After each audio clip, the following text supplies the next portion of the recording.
Kung Fu Panda for review.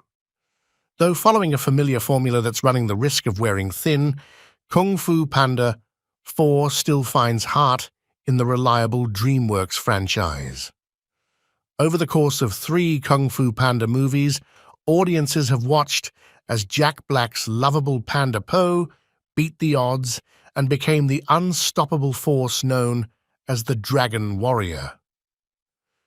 Now, 8 years after the franchise appeared to end, at least on the big screen, Po is back in a new adventure that offers another, perhaps more satisfying endpoint to his story in Kung Fu Panda 4.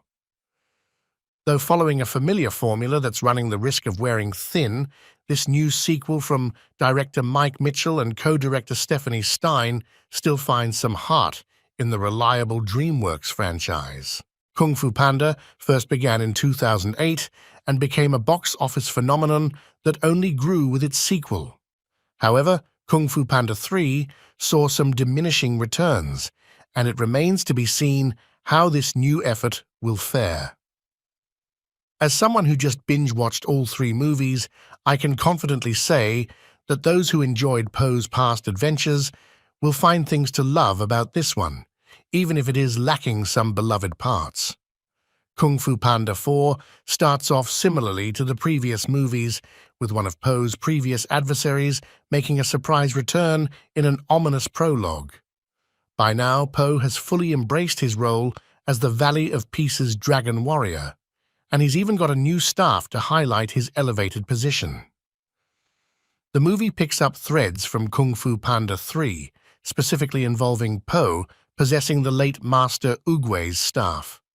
As a result, Master Shifu, a returning Dustin Hoffman, informs Po he needs to pick someone to be the new Dragon Warrior so Po can become the Valley's spiritual leader. Unsurprisingly, Po is against the idea and actively avoids it by turning his focus to China's latest threat, the shape-shifting chameleon, Viola Davis. Po begins Kung Fu Panda 4 with his typical irreverent personality fully intact. He's become more sure of himself when it comes to heroics, but when faced with greater responsibility, he deflects with jokes, much to Shifu's chagrin. It is somewhat exhausting to see Po refuse to grow, particularly after we've seen him learn time and again that he has to undergo some change. Kung Fu Panda 4 soon recovers and puts him on a path of genuine development, but it does suggest there isn't much further for this character to go. Luckily, Black hasn't missed a beat in voicing Po, throwing himself into the role once again with plenty of enthusiasm.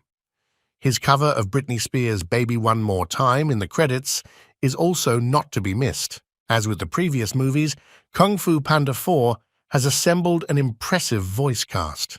Po's friends and fellow warriors, the Furious Five, are conspicuously missing, and their absence is disappointing. Nevertheless, the movie tries its best to fill in the gaps. Returning characters Lee, Bryan Cranston, and Ping, James Hong, get their own subplot, as Po's dads bond over their shared concern for his safety, and their heartwarming dynamic leads to plenty of laughs. Ian McShane also returns as the first movie's villain, Tai Lung, and his appearance is thankfully satisfying rather than gratuitous. In lieu of the Furious Five, Po spends much of his time bonding with Zhen, Awkwafina, a thieving fox with impressive skills.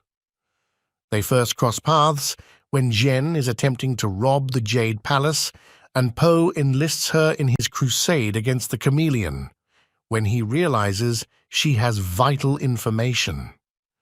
Their opposing personalities make for an enjoyable, if predictable, dynamic. There's little doubt about where Zhen's story will end, with one character even declaring it outright. But it's sweet to see Po in a mentor role, particularly because Shifu takes a back seat, while still supplying ample humor. When it comes to the rest of the Kung Fu Panda, 4 newcomers, Kei Hai Kwan gets in a fun role as an unscrupulous pangolin, but it's Davis who truly shines as the central villain. Fresh off her bad guy role in last year's The Hunger Games, The Ballad of Songbirds and Snakes, Davis evidently continues to have a ball playing nasty characters, giving a rich, entertaining vocal performance. The chameleon's backstory isn't the strongest this franchise has seen, but her character design, which involves large, widely spaced eyes and a long, unsettling grin, adds an extra level of menace. That her journey allows for some callbacks to Kung Fu Panda's past only heightens the thrill. Outside its story and characters, Kung Fu Panda 4 features some excellent visuals.